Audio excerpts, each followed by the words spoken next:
자, 2021 수능특강 독서 사회문화 4번 페이지 112쪽 경제학 지문 시작하겠습니다.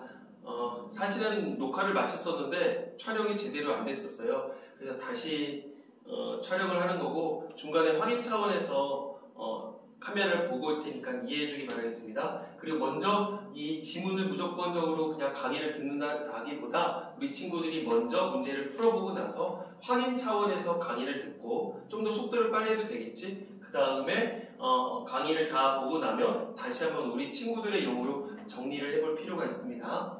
자, 경제학 지문 바로 갈게요. 맨 처음에 이제 제일 중요한 건 이제 개념이겠지. 뭐 당연하겠지만 중간에 가령 이 지문 같은 경우는 뭐 소득 효과, 뭐 대체 효과, 예산선 이제 어떤 그 경제학 관련한 용어들이 나오게 됩니다. 이 지문이 마무리가 되면 우리 친구들 머릿속에는 몇 가지의 어떤 배경 지식들이 좀 잔상이라도 남아있기를 바랄 뿐이겠고요. 자, 일단 당연히 이제 경제학이니까 어떤 원리가 나오겠지, 어떤 경제학 그 수식이 나오겠지만 수학처럼 복잡한 수식이라기보다 어떤 관계성에 대해서 묻지 않을까 싶어요. 가령 뭐 A는 B 더하기 C라는 어떤 공식이 나왔을 거야. 그러면 결코 B와 C를 주고선 A를 구하는 문제라기보다 뭐 A랑 C를 주고 나서 이제 B를 구하는 문제. 그 다음에 뭐 A가 고정이 되어 있을 때 B가 올라가게 되면 뭐 C는 떨어진다. 어떤 그 인과관계에 대해서 묻지 않을까 싶습니다. 그러니까는 계산이 나오면 너무 쫄지 마시고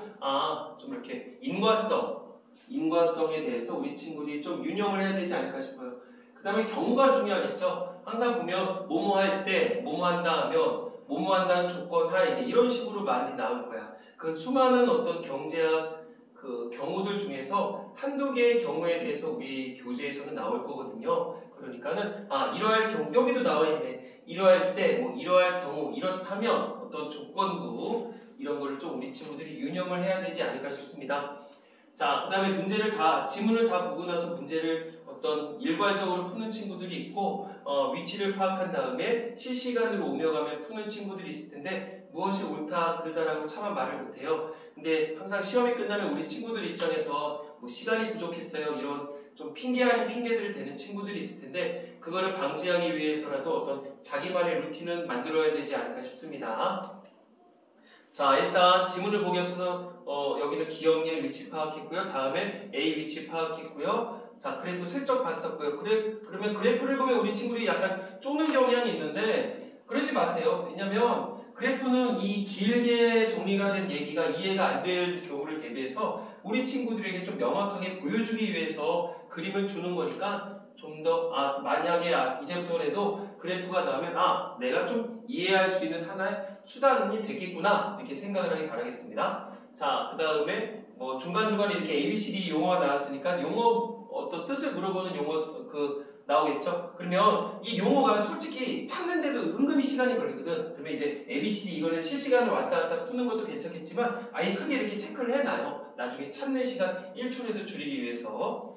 자, 그럼 먼저 1번 문제부터 가볼게요. 적절하지 않은 것을 고르래요. 자, 통상적인 상품의 수요곡선, 공급곡선, 그 다음에 수요곡선, 무차별곡선 벌써 반복된 단어 있죠? 그 다음에 소득 효과가 작용하면 어쩌고저쩌고다. 한 재화의 가격은 그대로인데 다른 재화의 가격이 오르면 어쩌고저쩌고다. 그다음 임금이 상승할 때 어쩌고저쩌고. 여기는 대체 효과라는 용어가 나왔구나. 그러면 수요곡선, 공급곡선을 비교하는 게 나오겠지. 그 다음에 무차별곡선이라는 용어가 나오다가 그 다음에 대체 효과, 소득 효과 비교하는 게 나오겠죠. 그 다음에 어쩔 때 어쩐다 이런 어떤 조건부로 나왔으니까 마음의 준비를 하자는 얘기야. 그리고 이제 계속적으로 우리 친구들이 연습을 하다 보면 이제 지문을 읽을 때 슬쩍 잔상이 나와요. 저게 어디 있었던 것 같은데 이렇게 머리에 남으니까 그때 확인하기 바라겠고요. 자, 2번 같은 경우 기억과 니은의 이해로 가장 적절한 것은 아까 전에 2문단쯤에 있었었죠? 그러니까 웬만하면 2문단을 읽고 나서 바로 여기 와서 실시간으로 문제를 푸는 거를 좀 권해드리고 싶습니다. 그 다음에 3번은 어떤 이 그래프인데 본문에 나왔던 그래프랑 거의 유사하다고 볼 수가 있어요. 근데 하나만 살짝 이제 뭐 더 틀어져서 하나가 더 추가가 된 것 같지? 여기서는 어떤 조각 피자와 어떤 콜라와의 관계성에 대해서 나왔었다가 자, 다음에 4번 윗글을 바탕으로 때 보기의 반응, 뭐 연봉 협상이라는 용어가 나왔었고요. 올해 휴일 여가의 가격이라는 게 나왔는데 휴일 근무 수당 인상에 따라 올해 물가가 오르면 다 조건부잖아. 그 다음에 내년 연봉이 인상됨에 따라 어떤 조건부겠고, 내년 연봉이 올해보다 10% 인상됨에 따라 아 조건부겠구나. 그러면 어떤 인과성에 대해서 다시 한번 확인을 해야 되겠고, 마지막에 5번에서 용어 파악하는 문제가 있습니다. 아 절대로 틀리면 안 되는 문제입니다. 절대로. 자, 그럼 이제 본문을 가보도록 할게요. 자, 1문단부터 출발합니다. 한 상품의 가격과 구매량 사이에 한 상품의 가격과 구매량 사이에 관계를 나타내는 수요 곡선과 상품의 가격과 공급량 사이의 관계를 나타내는 공급 곡선은 Y축이 가격, X축이 수량, 좌표평면의 그래프로 나타낼 수 있다. 통상적으로 수요 곡선은 자, 가격이 오르면 구매량이 적어지기 때문에 자, 음의 기울기를 갖는 반면 공급 곡선은 가격이 오르면 공급량이 증가하기 때문에 자, 양의 기울기를 갖는다. 그렇겠구나. 그리고 통상적인 상품의 수요 곡선은 주어진 예산, 그 다음에 각 상품의 가격에서 만족이 최대가 되도록 상품의 소비량을 결정하는 선택하는 소비자의 행동을 통해서 도출이 되는 반면 도출이란 게 A인가봐. 도출. 그 다음에 공급 곡선은 주어진 생산 기술과 상품의 가격에서 이윤이 최대가 되도록 상품의 공급량을 선택하는 어떤 생산자의 행동을 통해서 도출이 된다. 1문단에 특별히 어려운 용어들이 없는데 일단 정리하자면 수요 곡선은 가격과 구매량 사이에, 그다음에 가격과 공급량 사이에 X축 가격, Y축 가격, X축 수량이래. 가격 프라이스, 그다음에 수량 퀀티티 이런 식으로 정리하잖아. 자, 이거 중학교 때 배웠었고 통합사회 시간에도 배웠었죠. Y축이 뭐다? 가격 프라이스다. 그다음에 X축이 뭐다? 수량 퀀티티다. 그래서 수요 곡선 같은 경우는 가격 오르면 구매량이 적어져서 음의 기울기를 갖는다. 이런 얘기겠지. 그 다음에 공급 곡선 가격 오르면 공급량 증가하니까 양의 기울기를 갖는다. 이게 공급, 즉 말 그대로 서플라이라고 보면 되겠고 이게 수요라고 보면 되겠죠. 자, 수요 곡선은 예산과 가격에서 만족이 최대가 돼야 되는데 소비자의 만족. 그래서 소비량은 누가 선택한다? 당연히 소비자가 선택하겠고, 그 다음에 공급 곡선은 주어진 어떤 생산 기술이 있겠지. 그리고 그 가격에서 뭐가 최대가 돼야 돼? 그치? 이 생산자 입장에선 이윤이 최대가 돼야 되겠죠. 1문단은 특별히 어려운 얘기 없고 어떤 경제의 기본적인 지식에 대해서 슬쩍 전달했습니다. 그러면 이쯤에서 우리 친구들 입장에서는 그게 있어야지. 슬쩍 뭐가 떠올라야 되냐면 아까 몇 번 문제에서 잔산이 있었을 거야. 1번 문제 1번. 통상적 상품의 수요 곡선과 공급 곡선의 기울기는 서로 상반된다. 아까 전에 뭐는 음의 기울기, 아까는 뭐는 양의 기울기 나왔잖아요. 그럼 이거 맞는 얘기죠. 일단 동그라미 치고 이제 4개밖에 안 나왔어. 자, 이제 2문단으로 넘어가 볼까요? 이제 슬슬 본격적인 얘기가 시작이 되겠지. 한 상품의 가격이 변화할 때 그 상품에 대한 소비자의 구매량이 어떻게 변화할까? 중요한 건 한 상품의 가격이 변화하는 거야. 한 상품. 그러니까 다른 것들의 변화는 없다는 얘기지. 이 조건부를 벌써 명시를 해야 돼요. 이는 소득효과, 대체효과에 의해서 결정이 된대. 뭐가? 소득효과, 대체효과에 의해서 한 상품의 가격이 변할 때 소비자의 구매량이 어떻게 달라지느냐, 이렇게 나온다는 거겠죠. 그럼 이제부터 비교를 해야 되겠지. 소득효과, 대체효과. 자, 소득효과는 한 상품의 가격이 변할 때, 이건 기본적인 전제 조건이었잖아. 동일한 예산으로 소비자가 구매할 수 있는 상품의 양이 변하는 효과래네. 무슨 말인지 모르겠는데 예시가 나왔어. 한 상품의 가격이 하락하면 실질적으로 소득이 늘어난 것으로 볼 수 있다. 무슨 말일까? 이게 기억이라고? 자, 한 상품의 가격이 하락을 했어. 원래는 1,000원짜리를 하나를 살 수 있었는데 이게 500원으로 떨어진 거야. 그러면 몇 개를 살 수 있어? 2개를 살 수 있죠. 그럼 내 입장에서 나 2개 샀으니까 돈이 늘었네. 이런 식으로 소득이 늘어난 것으로 볼 수 있다. 이게 이른바 소득 효과인가 봐. 자, 다음에 대체 효과. 한 상품의 가격이 변화한다는 전제 조건은 똑같죠. 그 상품과 다른 상품 사이에 이른바 상대 가격이 변화하기 때문에 제품별 소비량의 변화가 나타나는 효과이다. 무슨 말인지 모르겠어요. 예를 들어 한 상품의 가격이 하락하면 여기서 분명히 다른 상품 사이의 어떤 상대 가격이 있잖아. 한 상품의 가격이 하락하면 소비자는 가격 변동이 없는 기존의 그 상품의 구매량을 줄이는 대신에 가격이 하락한 거, 이거 대신에 가격이 하락한 상품의 구매량을 늘리려고 하겠지. 당연한 거 아니야? 가격이 두 가지 상품이 있었는데 하나가 가격이 훅 떨어졌어. 그러면 당연히 이거 살려고 해서 뭐 가격이 내려가는 거 사려고 그러겠어. 이건 당연한 얘기겠지. 이처럼 다른 상품의 가격은 변하지 않고 여기서 끊어야 되겠구나. 다른 상품의 가격은 변하지 않고 한 상품의 가격만 변화를 하면 상품별 구매량의 변화가 생기다. 이걸 뭐라고 얘기를 하더라? 이제 이런 걸 우리가 대체 효과라고 얘기를 하더라. 어느 정도 이제 공식이 나왔어. 자, 이쯤에서 물론 시험을 볼 때 정리를 할 수는 없겠지만 학습을 하는 입장에서 좀 우리가 정리를 해볼 필요가 있지 않을까 싶어요. 자, 소득 효과가 있었고, 자, 그 다음에 무슨 효과가 있었다? 그치? 대체 효과가 있었다. 전제 조건은 둘 다 뭐였었다? 일단 한 상품의 가격만 변화한다는 어떤 특징이 있었었죠. 자, 그러면 일단 소득 효과 같은 경우는 무엇을 전제로 했었었다? 그치? 소득 효과 같은 경우는 동일한 예산으로 소비자가 구매할 수 있는 상품의 양이 변환됐어. 그러면 이렇게 보면 되겠지. 그래서 뭐 한 상품의 가격이 내려가면 소득이 늘어난 것으로 볼 수 있다. 정리를 하면 이렇게 되지 않을까? 어떤 실질 소득이라고 얘기를 할게. 소득이 늘어나고 줄은 것에 따라서 어떤 구매할 수 있는 상품의 양, 어떤 제품의 구매량, 그치? 제품의 구매량이 변화된다고 볼 수가 있겠죠. 소득이 늘어나면 어떻게 될까? 구매량은 늘까 줄까? 당연히 늘겠죠. 그 다음에 소득이 줄어들면 당연히 구매량은 줄어들겠고, 어떤 이 인과성에 대해서 얘기를 하는 게 소득 효과이겠지. 이럴 경우 어떤 다른 것들, 즉 뭐 소득이 늘어난다고 볼 수 있다. 이거 외에 어떤 뭐 상대 가격이라는 얘기가 나왔다 안 나왔다? 안 나왔다. 이것도 소득 효과 같은 경우는 상대 가격에 대한 얘기는 아예 시장좀 없더라. 이렇게 봐야 되겠고, 자, 대체 효과는 아까 전에 뭘 했었어? 한 상품의 가격이 변할 때 어떤 다른 상품 사이에 상대 가격이라는 얘기가 나왔었거든요. 자, 상대 가격이 오를 수도 있고 내릴 수도 있겠지. 자, 그렇게 되면 어떤 변화가 있다? 상대 가격이 오르게 됐다. 그러면 어떤 제품의 구매량은 늘어난다, 줄어든다. 그치? 제품의 구매량은 당연히 내려가겠고, 상대 가격이 내려가면 당연히 제품 구매량은 뭐 높아지겠지. 대신에 이거 같은 경우는 어떤 실질 소득의 변화 여부에 대해서 고려를 했다 안 했다. 그치? 실질 소득의 변화 여부는 고려를 안 했다. 이렇게 생각을 해주고서 다음 단락으로 넘어가면 우리 친구들이 좀 마음이 편하지 않을까 싶어요. 자, 일단 기억과 니은을 봤었으니까 우리 친구들이 요거 비교하는 문제가 나왔었죠. 기억은 뭐였었다? 일단 딱 보니까 가격하라면 소득. 자, 기억은 소득 효과였고, 자, 니은은 뭐 대체 효과인 거 기억을 할 수가 있겠죠. 그러면 이제 먼저 2번 문제로 넘어가야 되지 않을까 싶어요. 2번 문제 가볼까요?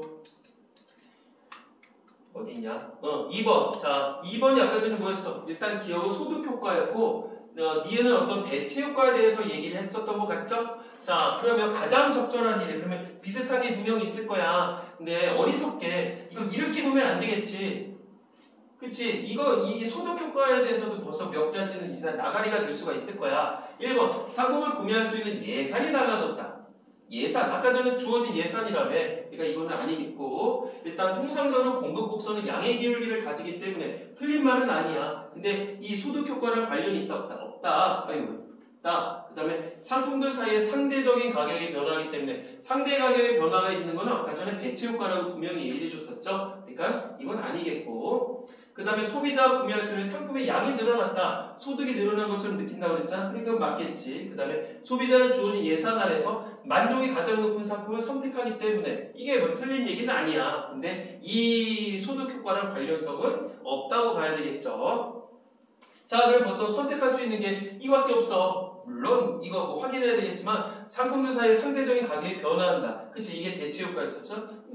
보나마나 4번이겠지. 소비자가 구매할 수 있는 상품의 양이 늘어난다. 뭔 상관이야? 자, 이거는 어떻게 보면 소득 효과 입장이라고 볼 수가 있겠죠. 그 다음에 예산이 달라졌다. 예산 달라진 것도 없을 뿐더러 이것도 소득 효과랑 관련이 있다고 볼 수 있겠지. 만족이 가장 높음을 선택하기 때문에 이 대체 효과랑 관련성이 없겠고, 그 다음에 통상적으로 공급 곡선은 양의 기울기를 갖는다. 틀린 얘기는 아니겠지만 대체 효과랑 관련성은 없다. 이렇게 보면 되겠죠. 자, 그럼 이제 2번은 우리가 해결했어. 자, 퀘스천 2번은 해결했고, 자, 일단 그러면 다음에 본문으로 가서 또 이어져 가볼까요? 이처럼 아까 여기까지 봤었지? 다음 단락 가볼까? 자, 이제 소득효과와 대체효과를 예산선과 무차별 곡선을 통해서 살펴보재. 자, 그럼 예산선이 나왔었고, 자, 무차별 곡선이라는 용어가 나왔었단 말이야. 자, 예산선과 무차별 곡선을 통해서 알아보자는데, 예산선은 주어진 예산으로 동일한 예산이라는 얘기가 나왔었지. 구입할 수 있는 재화의 묶음을 나타냈다. 예산선. 그래, 내가 얼마를 갖고 있어. 여기서 하나를 사진 않을까 여러 가지를 살 수 있을 때 그 재화의 묶음을 이른바 예산선이라고 하는데 예산선이 여기 있네. 그 다음에 무차별 곡선이란 소비자에게 동일한 만족감을 주는 재화의 묶음을 곡선으로 나타낸 선이래. 그래서 무차별 곡선상의 모든 점들은 동일한 효용을 주는 재화의 묶음이다. 재화의 묶음이다. 자, 요 점들에 있는 것들은 소비자로 하여금 동일한 만족감, 즉 이른바 효용을 준다고 보면 돼요. 그럼 효용이 뭐예요? 실질적으로 이제 여기 그 책 2021년도 수능특강 페이지 100쪽에 보면 그 3번 문제에 나와 있어요. 효용이랑 뭐 어떤 주관적 만족감이라고 나와 있거든요. 혹시라도 뭐 필요하시면 보시겠고 그냥 만족감이다 이렇게 보면 될 것 같아. 어쨌든 무차별 곡선은 이런 식으로 되어 있고 이 점 위에 이 선 위에 있는 모든 점들은 이제 이른바 똑같은 소비자랑 동일한 그 효용을 주게 되더라 이렇게 보면 될 것 같아요. 자 그러면 한번 읽어보고서는 질문을 이걸 가볼까? 그러면 일단 혹시라도 모를 수 있으니까 이거는 두 재화야. 아까 전에 저 3번 문제였나 어디에서 보면 세로축에 뭐 콜라인가 피자가 있었고 여기는 피자로 있었던 것 같거든. 일단 모르니까 적어둘게. 이거 콜라랑 피자라고 두자. 뭐 여러 가지 두 제품에서 자 여기 요 A점 같은 경우는 그러니까 이제 B제와 X제와 즉 여기 같은 경우 피자는 사지를 않은 거지.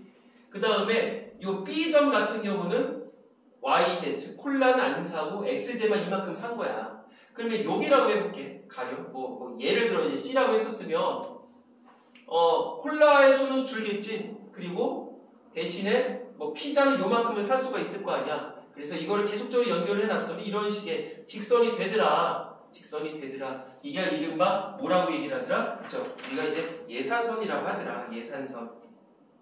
그렇게 보면 되겠고 결국은 예산선의 기울기는 이렇게 딱 떨어지진 않을 거야. 지금 이 그래프 같은 경우는 어떤 지금 주어진 예산으로 콜라 이만큼 사고 뭐 피자 이만큼 사는 거니까 상식적으로 봐도 콜라랑 피자가 가격이 같다고 볼 수가 있을 거 아니야. 그러니까 이제 예산선의 기울기는 아마 이렇게 달라지지 않을까 싶어요. 똑같은 돈으로 만약에 이렇다면 지금 수량이니까 이렇게 만약에 기울기가 좀 가파르게 되어 있다면 똑같은 돈으로 콜라는 이만큼 살 수 있다는 얘기고 똑같은 돈으로 피자는 요만큼밖에 못 산다는 얘기야. 이러면 당연히 뭐가 비싼 거야? 피자가 비싼 거지? 그러면 이쯤에서 좀 상식적으로 알 수가 있겠구나. 이 예산선의 기울기는 결국 뭐라고 볼 수가 있을까? 두 재화의 어떤 상대 가격이라고 볼 수가 있지 않을까? 맞죠? 다시 만약에 이렇게 되어 있다고 치자고 이렇게 되어 있다면 똑같은 그 예산, 주어진 예산으로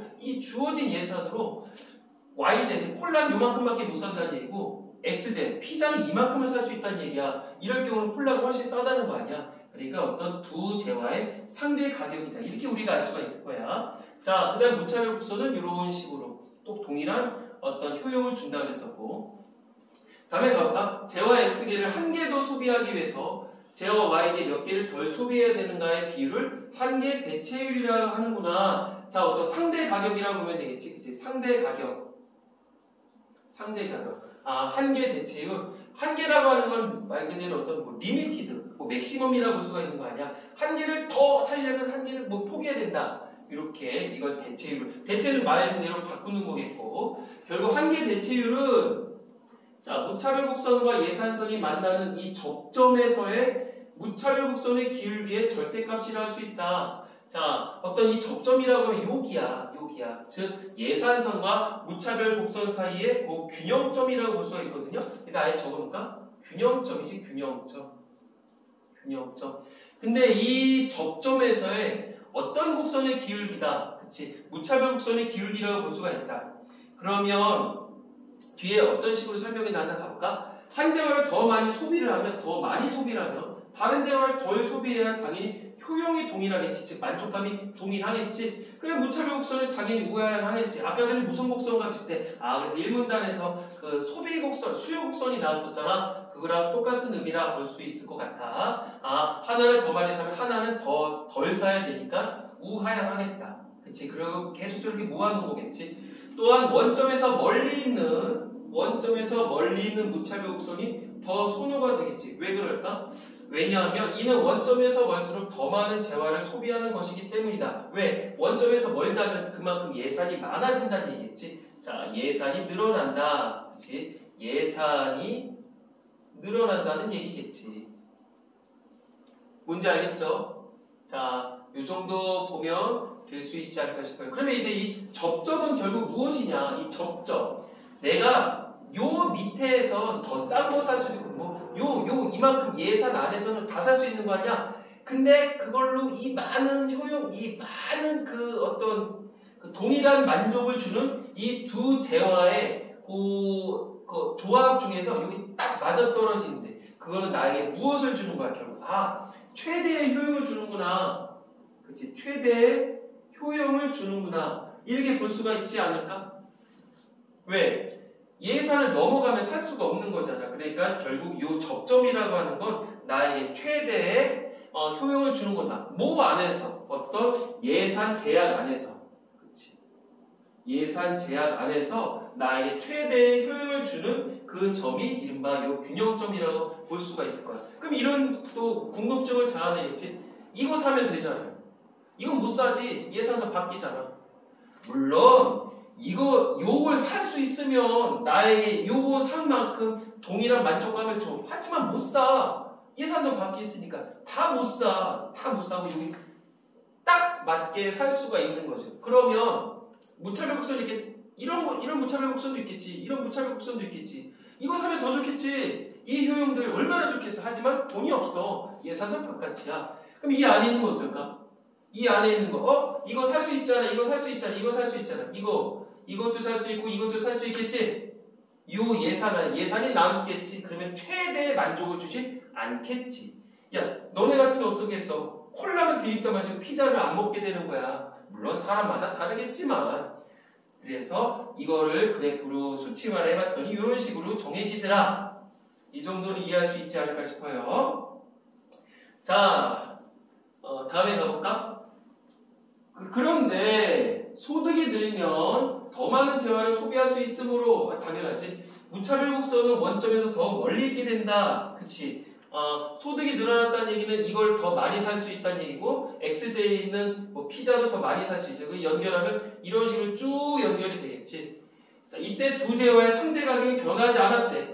상대 가격은 변하지 않았다. 뭐 1대2였었으면 뭐 똑같이 뭐 1,000원, 1,000원과 2,000원이었으면 2,000원이면 4,000원 이런 관계성이라는 얘기지. 예산서는 평행이동하는구나. 그치? 대부분의 재화는 여기를 보면 소득이 늘었을 때 원점에서 멀어진다. 그럼 딱 보자마자 소득 효과와 관련이 있을까? 대체 효과와 관련이 있을까? 그쵸? 소득 효과와 관련이 있다고 봐야 되겠지. 자, 소득 효과는 어떤 특징이 있다? 원점에서 멀리 갈수록 즉 소득이 늘어날수록 이제 이 예산선은 원점에서 멀어지게 되고 예산선은 어떻게 이동한다? 그치? 예산선은 평행 이동을 하더라. 이렇게 볼 수가 있겠죠. 자, 대부분의 재화는 소득이 늘면 소비량이 느는 정상제이래. 선생님, 정상제가 뭐예요? 이 물어보면 안 되겠지? 당연한 거잖아. 소득이 늘면 소비량이 느는 걸 정상제라고 한대. 근데 소득이 늘면 소비가 줄어드는 열등제도 있대. 무슨 말인지 모르겠어? 얘가 나왔네. 소비자들의 소득이 증가할 때 쇠고기의 소비주 수요가 늘고 돼지고기 수요가 줄었다면 전자는 정상제, 즉 소고기는 정상제, 그 다음에 후자는 열등제이겠지? 어렵지 않죠? 돈이 많어. 테슬라와 버스를 택할 거야. 너네 같으면 테슬라 무인 자동차 탈래? 버스 탈래?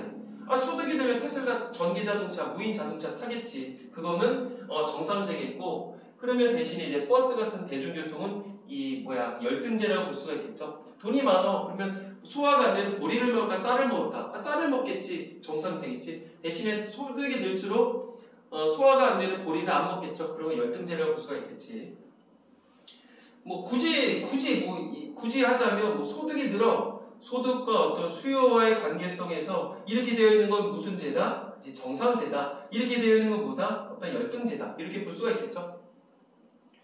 자, 다음에 가볼게요. 자, 이번에는 한 재화의 가격은 그대로인데, 자, 조건부야. 한 재화의 가격은 그대로인데, 다른 재화의 가격만 오르면 어떻게 될지 생각해보자. 소비자는 동일한 만족, 뭐라고? 동일한 효용이겠지. 이거를 위해서 가격이 오른 재화의 소비를 줄이는 대신 상대적으로 가격이 떨어진 재화의 소비를 늘려. 왜? 동일한 만족이니까. 동일한 효용을 추구한다. 자, 추구란 용어가 띄었었구나. 이렇게 체크를 해놓던가. 이렇게 되면 예산선의 기울기가 달라져서 예산선의 기울기가 달라져서 예산선과 무차별 곡선이 접하는 균형점이 이동하게 되는구나.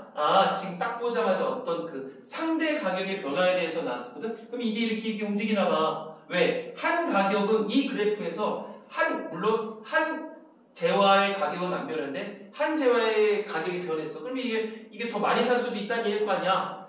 그러면 딱 보자마자 이거는 대치 효과와 관련이 있다. 이렇게 볼 수가 있겠지. 즉 이건 어떻게 되더라? 그렇지. 예산선의 기울기가 달라진다. 그렇지. 예산선 화면이 이렇게 나오는구나. 그렇지. 기울기가 변화되더라. 그래서 뭐가 이동한다? 그 어떤 접점, 예산선과 무차별 곡선의 접점이 이동한다. 이제 그런 것도 적어두면 우리 친구들이 다시 한번 정리를 할 때 좀 수월하게 할 수 있지 않을까 싶어요. 자, 노동자가 어쩌고저쩌고 다음 페이지로 넘어가기 위해서 C번이 대응이구나. 일단 대응. 그러면 이제 A 단락을 봤었으니까 A에 관련한 문제가 아까 전에 몇 번이 있었죠? 3번이 있었습니다. 3번 문제를 해결하고 나서 나머지 지문을 보는 게 좀 더 효과적이지 않을까 싶어요. 자, 3번 A를 참고를 해서 보기를 이해한 내용으로 적절하지 않은 것을 물었었어요. 자, 1번은 보기 앞서서 보기를 봐야지. 보기를 안 보기 하면 안 되겠지? 자, 조각 피자 한 개의 가격이 4,000원이래. 자, 피자는 4,000원, 콜라는 2,000원, 소비자는 한 주에 10만원. 이게 어떤 예산의 제약, 예산선이라고 볼 수가 있겠지? 조각 피자 콜라를 살 수 있다. 첫 번째 주에는 조각 피자 10개. 오케이. 조각 피자 10개, 콜라 30개. 그래서 이런 식으로 나타낼 수 있구나. 소비자가 선택을 했어. 그럼 이게 뭐야? 요거네. 2제로로 되어 있는, 2로 되어 있는 요거네. 이게 왜 그래요? 자, 하나에 피자는 얼마라고요? 혹시 우리가 적어볼까?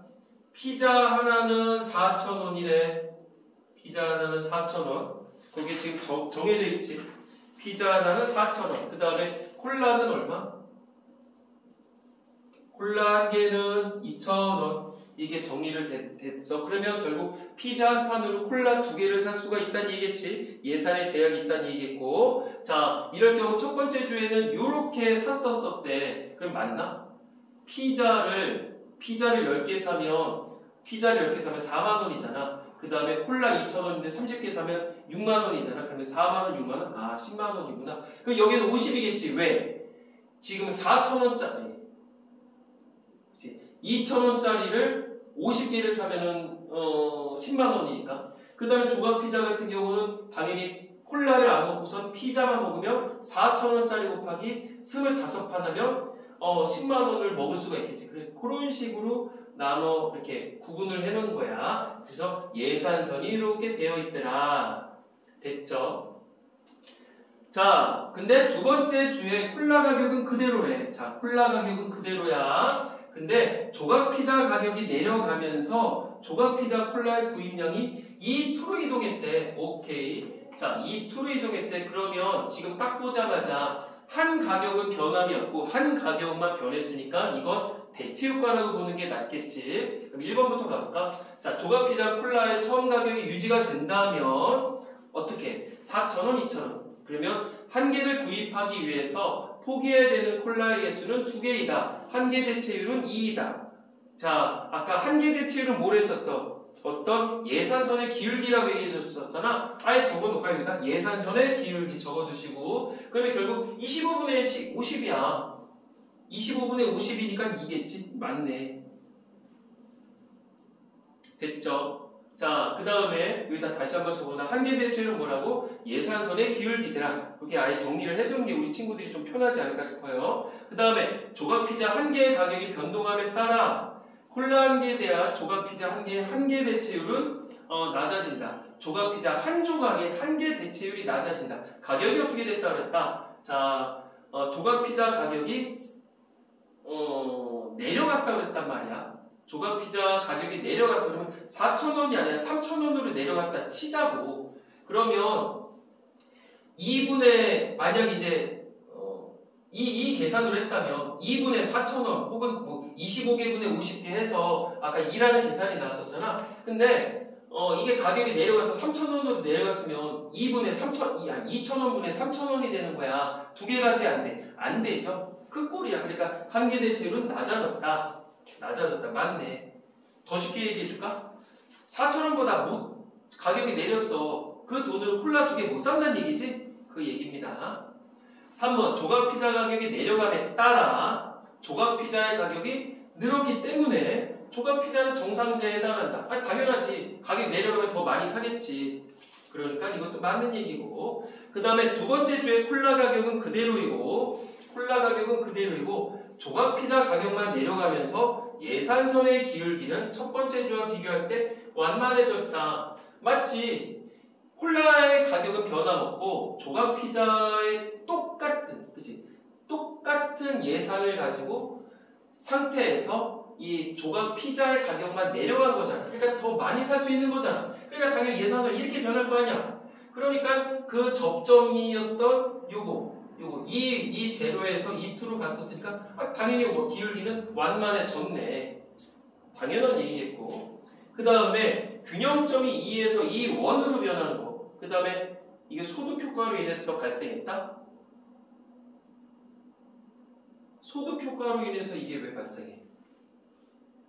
아니지. 요거 있잖아. 여기 요 첫 번째 이 원과 이 제로와 이 원에 연결된 이 무차별 곡선에 있는 효용들은 똑같다. 다르다. 다 똑같다. 근데 지금 동일한 효용인 선상에서 두 재화의 어떤 상대 가격 혹은 상대 수량만 변한 거 아니야? 그러니까 이건 소득 효과가 아니라 대체 효과로 인한 변화 여부라고 봐야 되겠지? 그리고 이 원에서 여기에서 이 2로 변화됐대. 그러면 여기서 이대로 움직였었단 말이야. 그러면 예산이 늘었다는 거 아니야? 그러면 대체 효과가 아니라 소득 효과이더라. 이렇게 봐야 되겠죠. 그래서 정답은 5번 이렇게 갈 수가 있을 거야. 특별히 어려운 친구는 아니겠고요. 우리 친구들한테 수시로 나올 수 있는 그 어떤 그래프이니까 꼭 머릿속에 유념해두기 바라겠습니다. 그럼 지금 우리 3번까지 해결했고요. 잠깐 지금 촬영이 잘 되고 있는지 확인 좀 해볼게요. 미안합니다.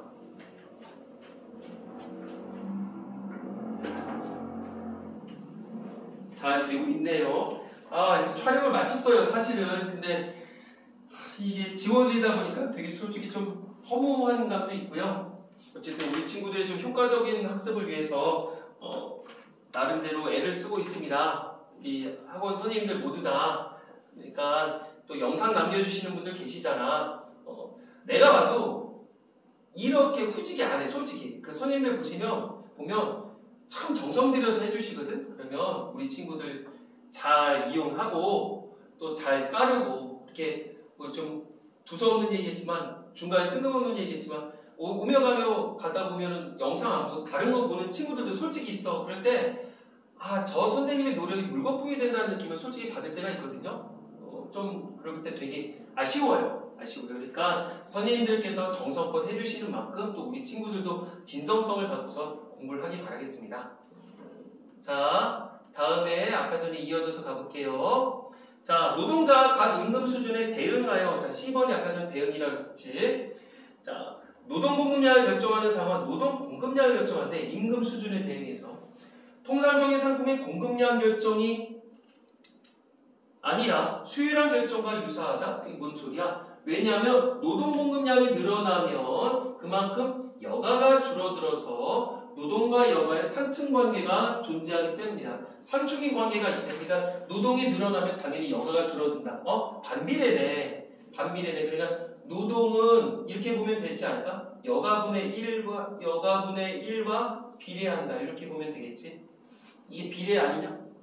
맞죠? 그래서 다시 말해 노동 공급량을 선택하는 경제 주체는 만족, 즉 만족이 뭐랬어? 효용이랬잖아. 최대가 되도록 하기 위해 노동 공급에 따라 얻게 되는 소득, 노동 공급을 하는 방향의 소득을 얻겠지. 그리고 이로 인해서 잃게 되는 여가의 양을 조절할 것이라고 본대. 그러니까 일반적인 공급 곡선은 가격이 오르면 공급량은 느는 우상향인데 이거는 소득이 늘어나는 대신에 여가의 양을 조절하는 이렇게 줄인다는 얘기 아니야? 오케이. 그래서 따라서 이제 결론을 내겠지.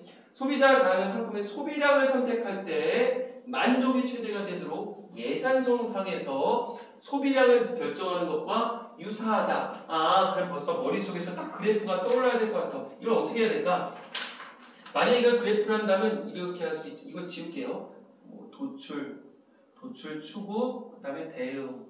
자, 어떤 여가와 노동 사이에 이거라면 노동이라고 해야 될까? 임금이라고 얘기될 것 같은데 임금. 결국 임금이 어떤 소득의 결정이 있는 거잖아. 그러면 어떤 여가라고 봤었을 때 이런 식의 결정이 난다는 얘기겠지. 이런 식으로.